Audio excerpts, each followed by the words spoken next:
ఓటీటీలో సీజన్స్ సైతం ప్రేక్షకులను విశేషంగా ఆకట్టుకుంటున్నాయి.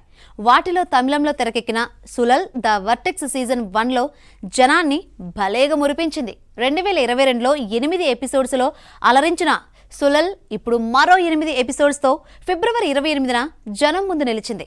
ఎప్పట్లాగే పలు భారతీయ భాషల్లో ఈ సిరీస్ను వీక్షించే వీలుంది. అప్పుడు ఇప్పుడు ఈ వెబ్ సిరీస్కు అమెజాన్ ప్రైమ్ వీడియో వేదికగా నిలిచింది. పుష్కర్, గాయత్రి తమ రచనతో క్రియేట్ చేసిన ఈ క్రైమ్ థ్రిల్లర్ జి బ్రహ్మ, అనుచరణ్ మురుగయన్ దర్శకత్వంలో రూపొందింది.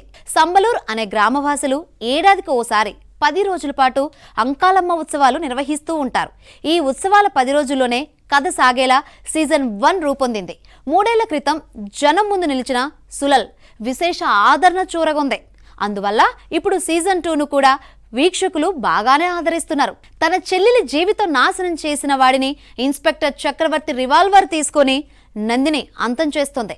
ఆమెను అరెస్ట్ చేయడంతో సీజన్ 1లోని చివరి భాగం ముగుస్తుంది. సీజన్ 2 మొదటి భాగంలోనే కాళీపట్నం సెంట్రల్ జైలులో నందిని జీవనంతో మొదలవుతుంది.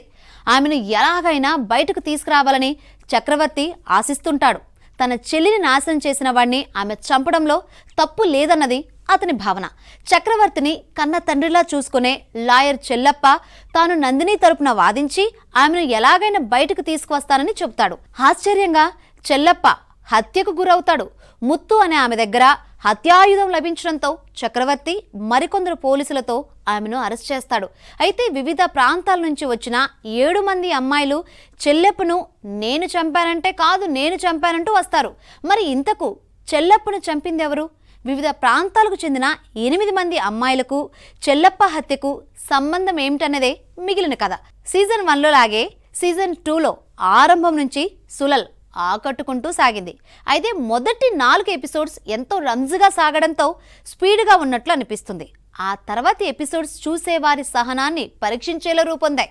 దర్శకులు బ్రహ్మ, అనుచరణ్ టేకింగ్కు వంక పెట్టలేం. కానీ చివరి 4 ఎపిసోడ్లో కథనం మరీ పేలవంగా ఉండడంతో నత్తనడకలా అనిపిస్తుంది. అంతేకాదు పలు సన్నివేశాల్లో పలు లూప్ హోల్స్ కనిపిస్తూ ఉంటాయి.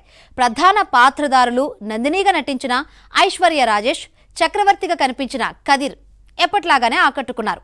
సీజన్ 1లో ఎంతో గ్రిప్పింగ్గా సాగిన కథ ఈసారి ఆ పట్టు చూపించలేకపోయిందనే చెప్పాలి.